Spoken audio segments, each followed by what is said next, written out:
जैन छात्र शरण।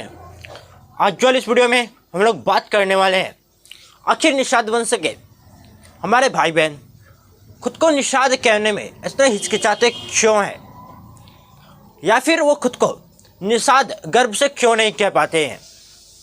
वो खुद को निषाद वंशी कहने में इतना मतलब कि खुद को असहज क्यों महसूस करते हैं।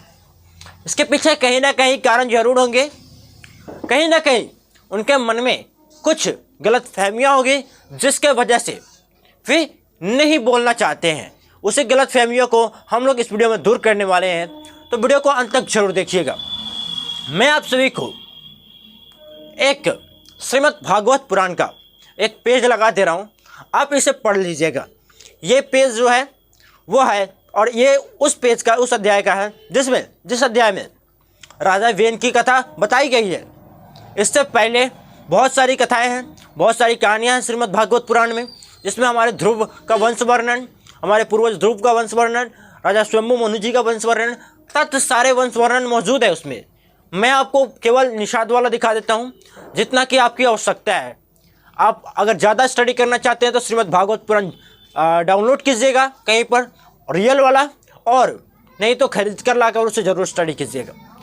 देखिए इस वाले पेज में आप देख सकते हैं, इसमें जो हमारी उत्पत्ति बताई गई है ना, उसी को लेकर लोग ना निषाद खुद को बोलने में असहज महसूस करते हैं खुद को। देखिए निषाद जो उत्पत्ति हुई है वो राजा वेन के ऐसा जिसमें लिखा है कि शरीर से उत्पन्न हुई है, उनकी उत्पत्ति हुई है, और इनका जो सकल रंग रूप जो इसमें लिखा गया है उसके हिसाब से भी लोग खुद को बोलने में असहज या फिर अजीब महसूस करते हैं। जिसमें लिखा है कि काले रंग का पुरुष, छोटा कद का, नाटा कद का, छोटे छोटे हाथ वाला, छोटे छोटे पैर वाला, तांबे के कलर का बाल वाला, एक्सेट्रा एक्सेट्रा, बहुत चीज़ लिखा गया है इसमें। ठीक है, तो इसमें आपको असहज होने की ज़रूरत ही नहीं है। आप एक चीज़ देखो, और उसमें ये भी लिखा है, एक और कारण हो सकता है निषाद वंश के लोग जो खुद को निषाद बोलने में असहज महसूस करते हैं, एक और कारण हो सकता है कि वे लोग ये देखते हैं कि राजा वेन का जो है वो सारा पाप इनके सर पे आ गया था, ये पापी हो गए थे, मतलब प्रथम निषाद जो थे। तो देखिए इसमें ये लिखा है कि जो प्रथम निषाद थे उन्होंने अपने पिता के सारे पाप अपने पर ले लिए थे, खुद ग्रहण कर लिए थे कि हमारे पिता को स्वर्ग मिल सके, हमारे पिता को उच्च स्थान मिल सके। इसलिए तो एक पुत्र का कर्म होता है, तो उन्होंने ये ले लिया, तो ये उचित कहा जाएगा, ये अच्छा कहा जाएगा। ठीक है, ये उन्होंने बड़ा कर्म किया, कोई छोटा कर्म नहीं किया। और देखिए ये होता है पाप, अधर्म या फिर क्रूर, इसमें बताया गया है। तो देखिए पहली बात तो, और राजा वेन को भी इसमें पापी बताया गया है, अधर्मी बताया गया है, क्रूर बताया गया है। इसके वजह से उनके प्रथम पुत्र पर यह सारी छाया आ गई या फिर ये सारे गुण आ गए, एक्सेट्रा। यही सारी बातें हैं जो कि इसमें बार बार बताई जाती है। तो देखिए रावण का तो नाम आपने सुना ही होगा, उसके इतना अधर्मी, उसके इतना पापी तो शायद ही धरती पर कोई हो आज के हिसाब से। उसको भी ब्राह्मण अपना पिता बोलते हैं, गर्व से कहते हैं कि वो ब्राह्मण कुल श्रेष्ठ थे।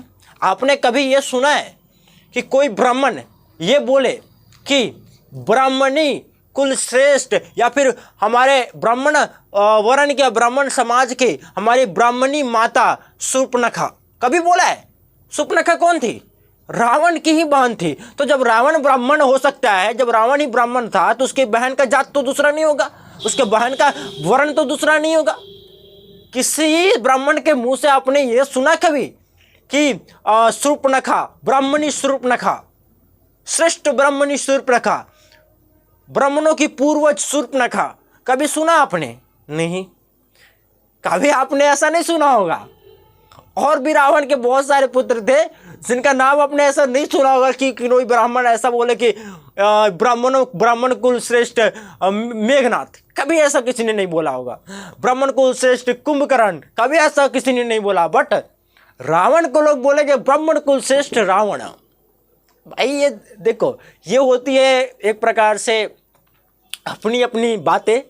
तो देखो ये वाला लोग बोल लेते हैं कि नहीं, उससे बड़ा धर्मी, उससे बड़ा पापी जिसने माता सीता का अपहरण किया था, जिसने क्या क्या किया था भाई, अब पढ़ लेना। मैं बोलूँगा तो मेरी वीडियोस पे कम्युनिटी गाइडलाइन स्ट्राइक आ सकती है, तो इसलिए मैं ज़्यादा नहीं बोलूँगा।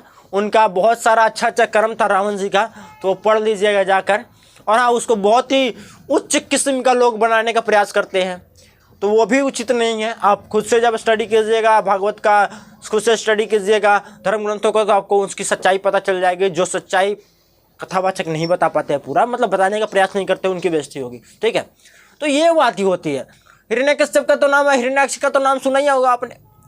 वो भी तो वही असुर ही थे, मतलब असुर प्रवृत्ति के, तो उनसे ज़्यादा अपराधी, कि उनसे ज़्यादा क्या बोलते हैं पापी, उनसे ज़्यादा अधर्मी किस्म का कोई हो ही नहीं सकता है।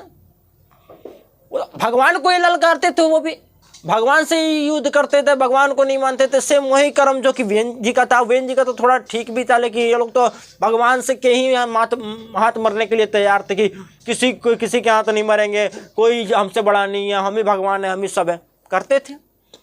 उनके भी वंशज आज राठौर राजपूत है कि नहीं, है कि नहीं है भाई, बिल्कुल है। आप जाकर भाट साहित्यकारों का इतिहास पढ़िएगा तो देखिएगा कि हिरण्यकश्यप के वंशज है। आप इसमें जाकर गूगल सर्च कीजिएगा हिरण्यकश्यप के वंशज राठौर राजपूत भाट साहित्यकारों का इतिहास, तो ये आ जाएगा आपको।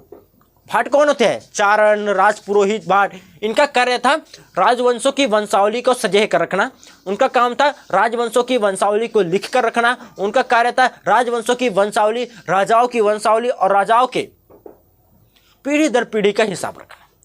वे गलती नहीं बोल सकते हैं, पूरा इतिहास गलती बोल सकता है, बट चारण, राजपुरोहित, भाट साहित्यकार, ये लोग गलती कभी नहीं बोल सकते। तो ये अपने पे है कि हम लोग चाले भैया, राजा वेन एक राजा थे, राजा के पुत्र राजा होंगे, तो हम लोग ये मेथड लेके चलेंगे अपने अंदर।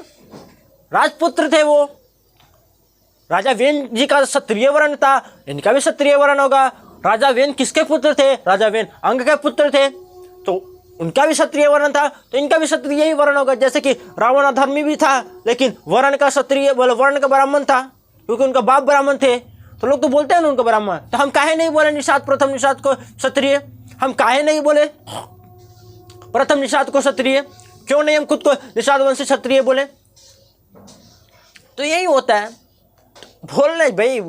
आप लोगों को तो गर्व करना चाहिए कि और सारी किसी जाति का इतिहास ही नहीं है, और सारी किसी जाति का उत्पत्ति ही नहीं है, बट आपका, आपके वंश का उत्पत्ति लिखा हुआ है।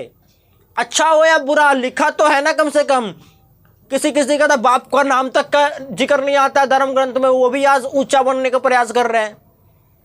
उनको तो जांच करानी पड़ जाएगी आने वाले समय में डीएनए का कि बाप कौन है। हमारे तो भाई बाप का नाम लिख के, चाहे वो काला हो, गोरा हो, ऊंचा हो, छोटा हो, नाटा हो, कथा कुछ भी हो, लिखा है यार कम से कम। राजा वेन के पुत्र निषाद, प्रथम निषाद, उनके वंशज शिकारी समाज के ये लोग जो हुए, लिखा है साफ साफ। तो इस पर गर्व करना चाहिए हम लोगों को कि हम लोग निषाद वंशी है। हमें गर्व से लिखना चाहिए कि हम लोग निषाद वंशी है, और हमें गर्व से लिखना चाहिए कि मुझने महान महान पूर्वजों के वंशज हैं, जिसमें राजा अंग पैदा हुए, राजा ध्रुव पैदा हुए, राजा व्युष्ट पैदा हुए, राजा सर्वतेजस पैदा हुए, इतने महान महान पूर्वजों। तो हमें गर्व से बोलना चाहिए, हमें थोड़ा भी हिचकिचाहट नहीं रखना चाहिए। मैंने आपको बताया ना, इतना सारा आपको मतलब कि हिंस दिया, आपका नाम बताया कि इतना अधर्मी लोग को जब अपना लोग बता सकता है, जब उसको गर्व से बोल सकता है, तो भाई हमारा तो अच्छा ही, वो अपने पिता का कर्म ले लिए थे अपने पर, उच्च कर्म था उनका वो भाई, कि अपने पिता को स्वर्ग देने के लिए अपना सारा उनका पाप ले लिया अपने सर पे। ले लिया तो ले लिया। क्षत्रिय पापी हो, कुछ भी हो, जब ब्राह्मण पापी और अधर्मी कुछ भी हो, ब्राह्मण ब्राह्मण ही रहेगा, तो क्षत्रिय भी क्षत्रिय ही रहेगा भाई, इसमें तो बदलने की बात ही नहीं है। तो इसलिए आप लोग गर्व से कहा कीजिए खुद को कि आप लोग निषाद वंशी क्षत्रिय हैं, आप लोग ध्रुव के वंशज हैं, आप लोग राजा अंग के वंशज हैं, आप लोग महान प्रतापी राजा स्वयंभु जी के कुल में जन्मे हैं। आप लोग ऐसा गर्व से बोला कीजिए। इसलिए मैंने इस वीडियो को बनाया, क्योंकि मुझे पता था बहुत ही अच्छे से कि हमारे समाज के लोग के बीच में यह गलत मैसेज है। वे लोग इसलिए खुद को निषाद लिखना पसंद नहीं करते हैं, या फिर निषाद बोलना पसंद नहीं करते हैं, उनके अंदर ये वाली मानसिकता है। इसी मानसिकता को दूर करने के लिए मैंने इस वीडियो बनाया। मैं आशा करता हूं कि इस वीडियो देखने के बाद आप सभी गर्व से छाती चौड़ा करके और लोगों के सामने चिल्लाकर कह सकते हैं कि मैं निषाद वंशी क्षत्रिय हूँ, मैं प्रथम निषाद का वंशज हूँ और हमारी उत्पत्ति लिखी हुई है, हमारा इतिहास लिखा हुआ है। विश्वास न हो तो जाकर श्रीमद् भागवत पुराण पढ़ लो। आप ये कह सकते हैं किसी के सामने, और ये भी कह सकते हैं कि महान राजा ध्रुव के कुल में हमारी उत्पत्ति हुई, महान राजा ध्रुव के वंशज हैं हम लोग। आप आराम से बोल सकते हैं। वीडियो कैसा लगा कमेंट सेक्शन में जरूर लिखिएगा, और ऐसे ही निषाद वंश से संबंधित हर प्रकार के वीडियोज के लिए इस चैनल को सब्सक्राइब जरूर कर लीजिए, ज़्यादा से ज़्यादा चैनल को शेयर जरूर कर दीजिएगा। धन्यवाद। जय निषाद राज।